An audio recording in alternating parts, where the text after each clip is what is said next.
What's up, y'all? Shoe Booty Sports coming at you Tuesday night, rainy night here in Central Arkansas. I'm your host, Graham Powell, over there, or here. Co-host Bradley Brown over there in Northwest Arkansas. Say what's up, Brad, and tell us what the weather's like right now. How's it going? I guess the weather's all right. I haven't been outside in a couple of hours, but everything seems calm. So Okay, yeah, we got a little rain going on here, but no worries. Indoor show, so we're all good here. All right, so outdoor show, we'd be, well, I don't know about that. Okay, either way, let's get to it. All right. Let's give a quick shout out to our sponsor. Y'all know the drill by now. Shoe Booty Sports is presented by Rhino Races. Rhino Races is a virtual race series that offers 5 different races: a 5K, a 10K, a half marathon, a marathon, and the Rhino Ultra. You can sign up for one or all 5 of their races at rhinoraces.com. Run your race at your convenience. Track it with your fitness app of choice. Screenshot your results as proof of completion. Submit that screenshot to rhinoraces.com under the Submit Results section. Once your results are verified by Rhino Races staff, your award will be shipped to you by mail. Also, check out their gear section for t shirts, wristbands, decals, and more. That's rhinoraces.com. Rhino Races is the premier virtual running series, and you can find us, Shoe Booty Sports, on Spotify, Apple, and Google Podcast. Subscribe to the YouTube channel. Give us a like and follow while you're there. And follow us on X at Shoe Booty Sports. Okay, so uh I guess we can start things off with golf with Brad because there was a pretty big tournament over the weekend or into last week, heading into the weekend. And yeah, tell us about it, Brad. Believe they call yeah, that there the was Masters. yeah, there was a little golf tournament called the Masters there in Georgia over the weekend. Little surprises, little some not so much surprises. One surprise was Bryson DeChambeau taking an early lead, shooting his best round out there on Thursday, topping the leaderboard. And he was in the mix on Sunday, but he kind of faltered there towards the end. Stop me if you've heard me this or you've heard me say this before, but Scottie Scheffler wins again. He did what you're not supposed to do and win whenever you're favorite at Augusta.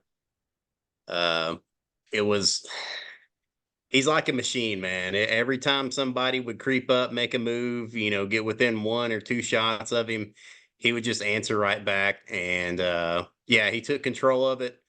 About the 11th or 12th hole, he was paired up with Colin Morikawa. I think they're both looking for their third major win. Say that Uh, name again. Colin Morikawa. They're Okay. both. He's him and Scotty are the same age. I believe they're 27. Uh, Collins won two majors. Hasn't won anything. I think in the last year or so. But yeah, Colin messed up, hit it in the water on 11, and that was pretty much the end for him. Um, I was really rooting for Max Homa. He was having a pretty good round, along with how do you say his name? Ludwig Oberg, and I think that's with an A. It looks like Aberg, but it's Oberg. Probably Ludwig, Uh, as in like Beethoven.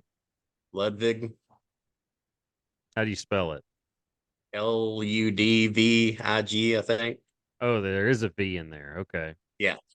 So, So, in which he was a rookie out there at Augusta, and he did surprisingly well. He was firing on all cylinders. I thought he was for a second there he was going to come out and surprise everybody and win at his first time playing out there.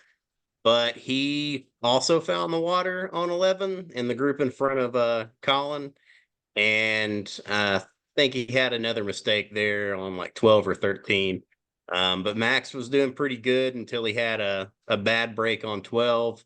He hit just on the back fringe of the green on 12, par three, and it bounced and skipped forward into this low shrubbery, and he couldn't find the ball, so he had to take an unplayable, and he dropped and doubled.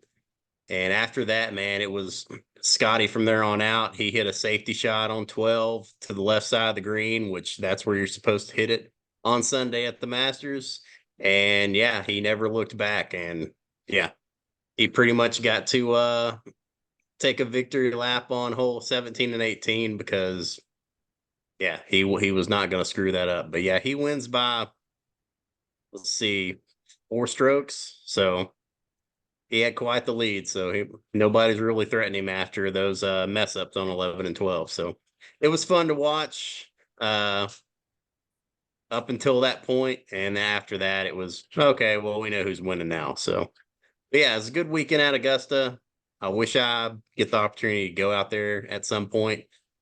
Fingers crossed. Maybe one day I'll hit the lottery or win the lottery to go out there. So I don't think you're good enough to play at Augusta. Just FYI. no, just to go, no, just to be out on the grounds, just to go and watch the tournament, you have to enter a lottery system just to be able to buy tickets. I knew what you meant. Yeah. Okay. All right, but I didn't know about the lottery system. That doesn't surprise me though. I would say Ludwig Auberg would be my guess. I pulled it up Yeah. on the Google machine here. It's they pronounce that A with the funny symbol above it, kind of like an O. So Ludwig Oberg, yep. maybe. Okay, Yep. that would be my guess. He is Swedish. He is 24 years Swedish. old. Yeah, he was Yep. born on Halloween, 1999. Graduated from Texas Tech. So So that makes me feel a little old, but that's okay. All right. So, uh, okay, is Scottie Scheffler a dad yet? I haven't heard anything. He's not a dad yet. Yeah, he was sweating that the whole tournament if his wife was going to go in labor or not. She didn't, obviously, because he won the tournament. But yeah, I haven't seen anything saying that she's went into labor, so he's still expecting. Well, she's still expecting, but Well, he's expecting too. that's a that people say that. Well, they I don't probably know, do. man. They probably do, but it just still sounds weird. Yeah. So for those of you that don't know, apparently, well, Scotty Scheffler's wife is due any day moment now, and if she happened to go into labor during the Masters, he had said he would leave the Masters. This would be his first child, and it's whatever is important to you. I don't Yeah. think there's a right or wrong way to go about it. He would get he'd get criticized no matter what he did. People would say, "Oh, that's your job. You should stick around, do your job." Um, that's what some people would say. I would say, do whatever you want to do, and Yeah. what you and your wife are okay with. But He anyway, already Yeah, he already had one green jacket, so I'm sure he would have definitely chose to, be at the birth of his first child over a second green jacket. No yeah, problem. yeah, until that child is 16 and is doing 16-year-old stuff, and then he's like, I missed another green jacket for this child. But anyway, that's just my morbid sense of humor about it. Okay, but all right, so if he's in, at what point do you say I got to finish this if she did go into labor? I mean, if he's up with, If you're on hole 16, 17, and 18, you'd have to finish out if you got the word she was going into labor. If you got it just at the turn or especially on the front nine, you got to leave. well, I mean, was she close by? Was she there, or was she home? Because I think she was home. okay, and I mean, do they live close by? Because you'd have to hop on a plane. It's I, not like you I can just think get they're in the in car. Texas. Yeah, it's not like you So can just get in the car and drive to the hospital. You know what I mean? I know there's a window of labor and all that, but she might have been there. So well, I just kept thinking like, okay, if you're on hole six, between 6 and 8, and you have that lead, and you hear that your wife's in labor, do you really pick up and leave on Sunday? I mean, we'll never know, really. apparently you do if you're Scottie Scheffler. Or he's just saying that. He's saying the right things, just to be I don't know, have good things said about him. I don't know. Maybe you just saying all the right things. If anything, to stay good with the misses. I don't know. But If you're on 10, like 8, between 8 and 10, you get word from your caddy or whoever, hey, your wife's in labor. Uh, Part of me would be like, just let's pretend like I didn't hear that. Tell me I'm like 14. Like make it a point to get the camera on us and tell me then. Anyway, neither here nor there. Scottie Scheffler looks like the next great golfer though. But we've said that about a lot of people for whatever reason. Post Tiger and Phil, greatness doesn't really seem to last very long with this current Yeah, generation. it's hard to keep it up, man. Well, Rory So was the next big thing for a while, and I don't ever hear from him anymore, other than just him talking trash about live golfers. he's had some couple of top five finishes, over the last couple of years, but yeah, I don't know if he's ever going to win a green jacket. He's won Masters a win from completing the career Grand Slam, winning all majors. Uh, Augusta just seems to have his number every time he goes out there. So it could be all in his head. It's probably a lot of pressure on him. But yeah, every year that goes by and he don't get it, it's more pressure for the next. So we shall see. But yeah, it's tough, man. You had all these kids coming up, growing up with Tiger, wanting to be great. Um, Incorporating the whole workout regimen and everything with golf, just the talents went up, man. So it's tough for these guys to be on top and stay on top, uh, like what we've seen in the past. That's more so what I was wondering. Like, why is it that you don't see kind of one or two guys just competing for everything on a consistent basis? You have that for like a couple of years, and then it's like somebody else emerges. I didn't know who Scotty Scheffler was until about a year ago, when of course he won the Masters. That's probably the first time I heard of him, and now he's like the guy. So Yeah, in a I mean, couple of you take years, it, is it and going to be somebody else? Because people are already saying like, he's the next great guy, and it's like, well, yeah. hang on, pump the brakes, because we've seen this story quite a few times in recent years. Well, it all depends. I think it all depends on the person. I think you got to be the right person to have that success and stay hungry. Keep your head on straight, um, and still have the dedication. Whereas some people, they might win a major or two, get a big head, maybe not train as hard. Or get a Say, big oh, I've been here. wallet, Yeah. and get comfortable that I way. mean, Yeah, you can say that about some of the live golfers, man. They went and got all that money. They really don't have to try that hard anymore. I mean, they don't have to win the majors to get that money. They don't. They've already got paid, so all they gotta do is show up. it's interesting, but I mean, it's interesting in a good way. It's not a bad thing. I like the competition level of. And Scotty Scheffler seems like a good dude on top of that.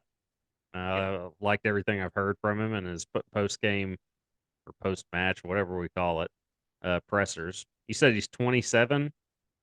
27. All right, so he'll likely be around for a little while. So all right, starting golf with Brad early to kick off the show. So that might be the most you've ever talked in the podcast, at least in I recent doubt it. recent I doubt. Probably, episodes. yeah, probably recently. Yeah. All right, so okay, let's touch up on a little NBA basketball. The play-in tournament started tonight. The play-in games. Yes, The it did. Lakers, yeah, the Lakers beat the Pelicans 110 to 106. It was in New Orleans, and that was the seventh versus eighth place game. So the winner of that will then go to play. I don't even know. I can't even remember how it works. It makes sense, They're but playing the one seed. They're playing the Nuggets, I believe. okay. So that's your prize. You get to Yeah. go play the Nuggets. But you're at Yeah. least guaranteed Yep. like a spot, right? You're guaranteed a Yeah. spot in the Guaranteed series. a spot. And that turned out to be a really entertaining game. I think in the third quarter, Lakers were up as much as 18 points. So, and then Zion, man, he had a hell of a game. I think 40 points, and they brought it back. I think they brought it back to within 2 points or a tie, and then Zion, I guess, tweaked his hamstring or something and left with 3 minutes left in the game. So So are they're not done though, right? They get to they're basically done if they lose one more, I think so. correct? Yeah, I think Yeah, they will play the loser if I'm doing my math right of this Sacramento and Golden State game going on right now. The loser of that yeah. one will then play the Pelicans, and then I think whoever loses that one is done. I think it's how it works. I mean, the play-in games were very entertaining last year because they kind of started the NBA playoffs, and they were very entertaining because it was kind of a one and done type of thing. This is Or only this is only the second year, right, that they've done this. correct. It was very entertaining a year ago, and it's like a best of three in a sense, but not to like if you win, you automatically kind of get a spot, and but then it's like single elimination after that. Yeah. It's interesting how they have it set up. I'm not describing it well, but if you've got the visual looking at the bracket online or wherever, it makes sense. It's just another way to get more teams in, get more viewers, get stars in the playoffs. LeBron, the Warriors, etc. So Zion.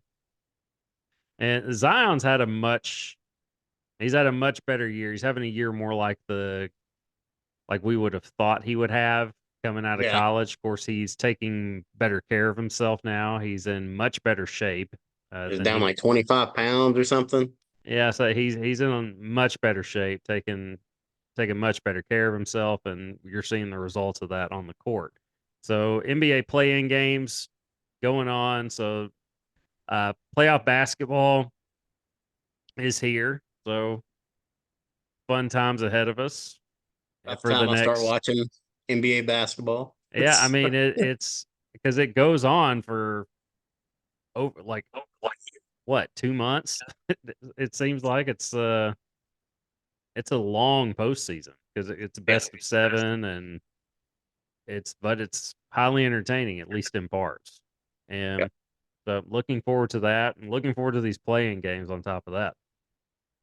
But okay, also the WNBA draft was last night. That is the good thing about the WNBA is you your season starts essentially right after or the draft happens right after the college season's over and then the season starts right after that. And so start the this was the the record breaking star studded class, in college women's college basketball. It hasn't just been Caitlin Clark, but she was by far the biggest star. She's the one that was bringing eyes to the game, and you don't have to wait to see her play. She gets drafted by the Indiana Fever. Shocker, that was the most uh, easily predictable pick, probably in that draft's history. Although there's usually clearly like a clear cut best player, like a Candace Parker, players like that in the past. Maya Moore, going back to Lisa Leslie, Cheryl Swoops, all that. But Diana Taurasi, uh, Brianna Stewart, Sue Bird, and so on. But yeah, Caitlin Clark, by far the biggest star of them all, and yeah, it goes number one overall. And I actually I didn't watch it, but a lot of people did. I just saw a stat. It had let's see if I can pull that back up. WNBA draft draws 2.45 million viewers, crushing the previous record. I don't know what the previous record was. I'm in- curious to click on that and see, Few but hundred thousand, maybe. no way it was in the millions. No. Yeah, I didn't watch it. I worked late, but I did keep up with it. I think I kept up with the first 10 or 12 picks just because there are some players I know that I was curious to see where they'd go. Angel Reese goes seventh overall to the Chicago Sky. And I didn't realize this, but that same team had the number 3 overall pick as well, and they got the big girl Camila Cardosa, I believe is her name, from South Carolina. So they got South Carolina's big and Angel Reese. So that's going to be a very interesting uh down like a that's going to be a very interesting thing to see down low. Uh Clear cut 5 and 4, be like the WNBA version of the Duncan Robinson combination that the Spurs had. Not saying that's them, but I mean, as for the WNBA, that's as close as you're gonna get to that. So that will be interesting to watch. I did keep up with Indiana's picks just to see who would be joining her, Caitlin Clark, that is. But it was fairly predictable, the draft itself, at least the first 7 players that I knew of. But I did hear yeah, that it's Clark's jersey was sold out within like 2 hours of her being drafted. So yeah, their season tickets are uh, I don't know if they're sold out, but they've got to be pretty close. Um, and I did see some fans of theirs who have been fans since before, the Caitlin Clark effect, complaining about ticket prices going up. Well, what did you think was going to happen? I yeah, mean, this league has never made money, and now you finally have an opportunity to make money. I remember people were throwing around the question of whether or not this people would follow Caitlin Clark to the WNBA. Of course they are. They want to see her play. They don't want to just see her play in college. They want to see her play. So of course she was going to bring viewers. Now, a lot of talk has been made about what she will be making.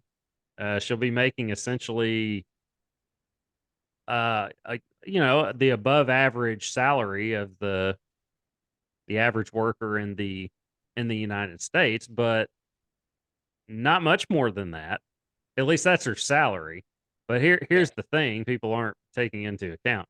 She's already made millions and is going to I don't know if it's millions, but I know that she's going to make millions just in endorsements alone. I mean, she's already made a good chunk of change from State Farm, and I'm sure Subway will be calling. And I've seen her in other stuff too. The State Farm one is what really sticks out to me. But she's going to be just fine, yeah. everyone. I'm sure sure NBC paid her some money to make an appearance on Saturday Night Live over the weekend too. Yeah, and I like that. That was a pretty she did a pretty good Yeah, job on that. yeah, So yeah, and I had forgotten about that. Yeah, I saw that clip over the weekend.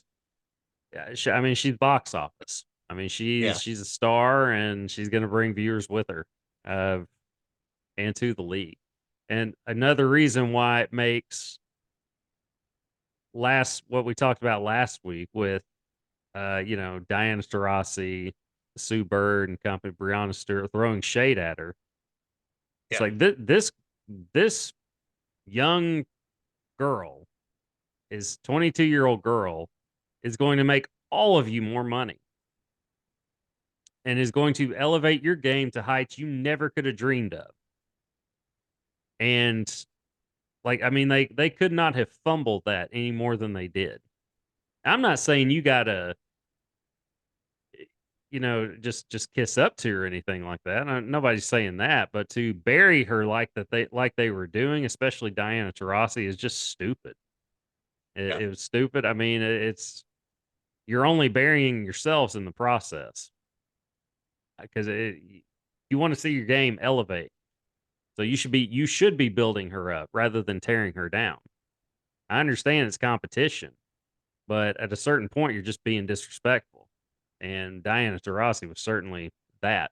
But yeah, we don't have to wait long to see her play. They play at the early next month, so we're just a few weeks out from the WNBA season tipping off. And I've never said I'm going to tune into this WNBA game ever.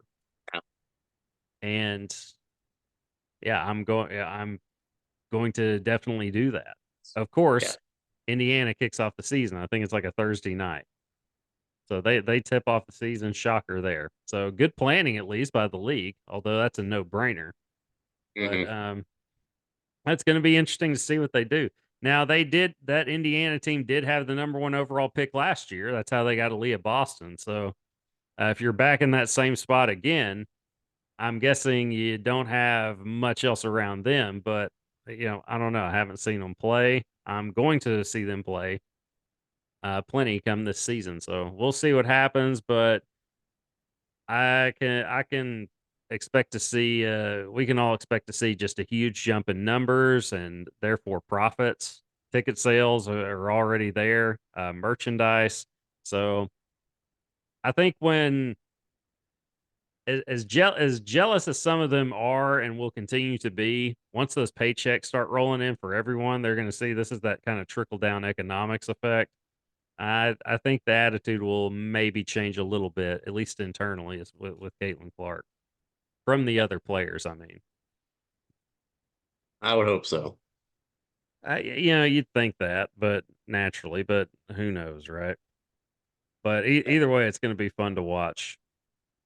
Okay, so the jumping back to the NBA, the Team USA roster has been announced. Stacked. Yeah, completely stacked. LeBron's back. Steph Curry is competing in his first Olympics. Steve Kerr is the coach. Anthony Davis, Anthony Edwards, who's I would bet is going to probably be the star on that squad. Kevin Durant, not leaving him out. Devin Booker. I mean, it's an absolute. And Kawhi Leonard took the. I just saw that he took the last spot on the roster. I saw that minutes before we got on here. But absolutely stacked squad going into Paris 2024.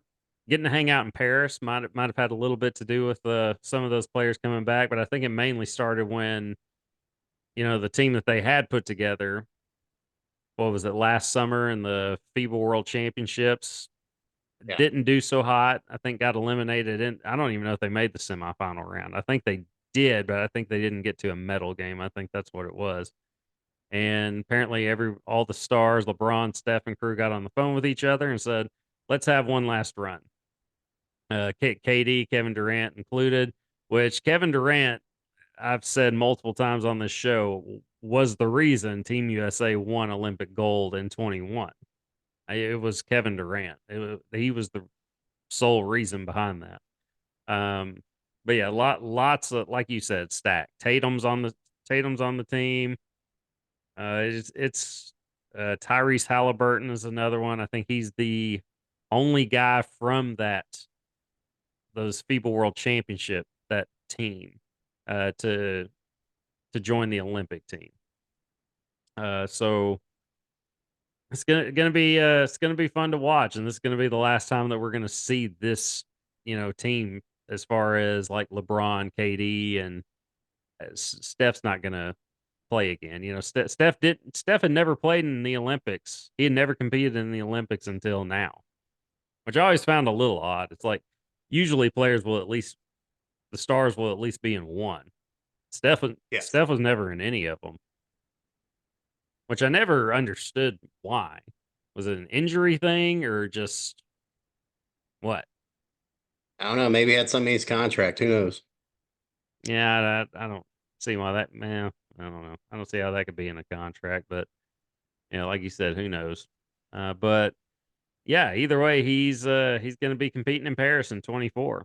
So it's going to be interesting to see, nonetheless. So all right, and what other stuff's going on, Brad? I know the Hogs are playing baseball on. Yeah, Hogs playing baseball. They finally lost the series over the weekend to Alabama. They won the first one, lost the second one in extra innings with a wild throw from the pitcher to first base. Threw a little high, went over the head. They scored the go-ahead run and won that series. And I'm not sure what happened with the third game. But yeah, Alabama ended up winning that one. Arkansas drops down to number 2 in the polls. Tonight they're playing Texas Tech. Tech has been known to score some runs, highly efficient in offense. They got off to a big lead, I think 6-0, stretched out to 7-0 before the Hogs finally scored a run. And I think in the fifth inning, the Hogs had a pretty legit inning, ended up tying at 7-7. Since then, Tech did a solo shot to make it 8-7. And it's in the eighth inning. I believe the bottom of the eighth inning is starting right now. So still 8-7 Tech. So we'll see if the Hogs can pull it out. Yeah, say I'm So looking at the these score midweek now. games are tough. So especially if you have somebody coming in that likes to put up runs like Tech does. So they've had plenty of games scoring double-digit runs this season. Well, you know your Texas Tech baseball. You did your you either did your homework coming into this one, or you I've been just watching the game. okay. I was like, is it commentary or something? I was like, well, Commentary, yeah. Brad knows his Texas Tech baseball over here. But Yeah. yeah, I see that they're up 8-7 in the bottom of the eighth here. Texas Tech, that is. Yeah, disappointing last few games for the Hogs, but Yeah. it's a They'll be all long. right. Yeah, it's hope so. Hopefully, this isn't a Uh, trend. Maybe they'll, or hopefully they'll get it together by the time postseason play Hey, comes around. baseball's going to baseball, and I'd much rather get our losses out early than late. So, Well, that's a very half full way to look at it. So, well, yeah, we'll say that'll be the case there for now anyway. All right, let's talk hog basketball a little bit. But okay, let's go to the women. Mike Neighbors, is he out? I don't know. Is he? I haven't heard I anything. want I haven't I want to say I I think saw he's still there. something. Okay, I want to say I saw something, but uh, yeah, I didn't know for sure. I'm gonna give that a Google real quick. But okay, going to the men's side though, while I'm looking that up, the Razorbacks did get their first commitment as Oh, far yeah. as Big one. yeah, Big Z. I can't remember his name, but Croatian player, 7'2" He's center big. from Kentucky, transfer following Cal over to the University of Arkansas. So the first get for the Razorbacks, and this is going to be a different way of putting together a team. Eric Musselman just brought in portal players every year. I mean, it was a different team every year, pretty much. I mean, you'd have some core guys, but just a handful of them, and it was Yeah. it was everybody else was a transfer player.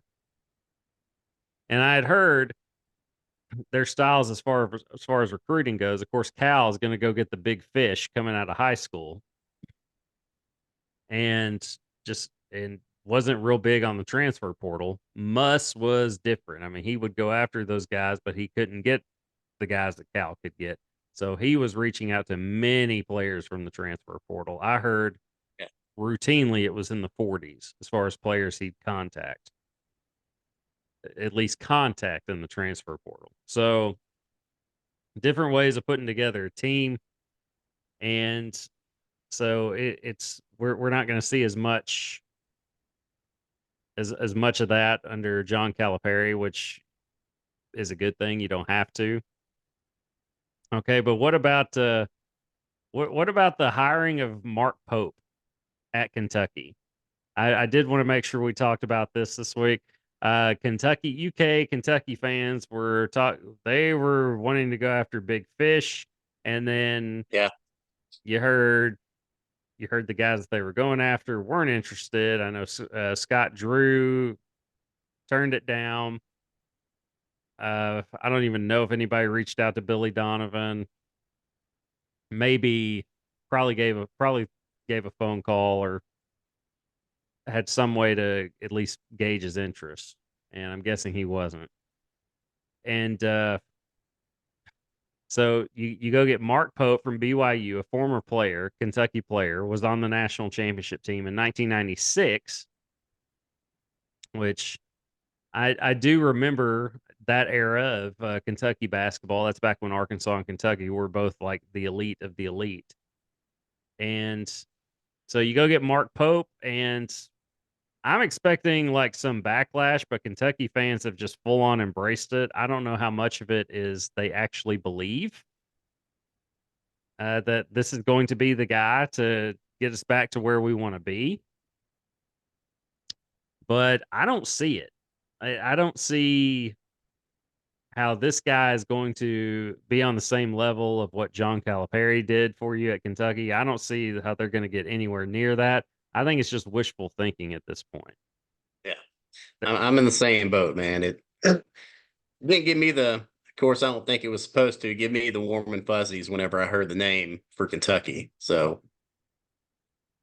actually, my memory is not that great. I said who and had to look him up. So Well, I just saw this is the new Kentucky basketball coach, and he did hit like the thing with his arms, the CATS and cats, cats, cats, and it was kind of weird to me, but then again, but I like I mean, the press conference was pretty dope. To be fair, I mean, to get all the former players from the national championship team coming off the whatever they came off of, what was it, a coming bus off the or bus, yeah, yeah, and then him coming out at the very end with the trophy, raising it up. I mean, yeah, that was pretty cool.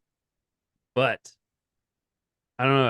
I don't see this guy lasting more than 4 years. I see this as more like a Billy Gillispie hire uh, comparison rather than a John Calipari, which was a massive splash and had tremendous success.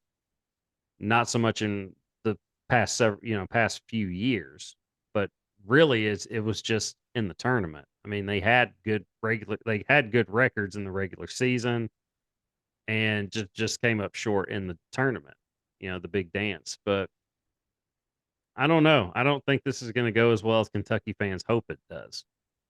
I don't see it. But I don't see this guy being able to recruit on the same level as John Calipari. But then again, nobody can except like a Coach K, right? But I don't know. I think that seat's probably going to get warm after a few seasons. You're going to have that honeymoon season until maybe they lose some games they're supposed to win. But even then, they might make some excuses for them. But yeah, I don't know. I don't see this going well for Kentucky.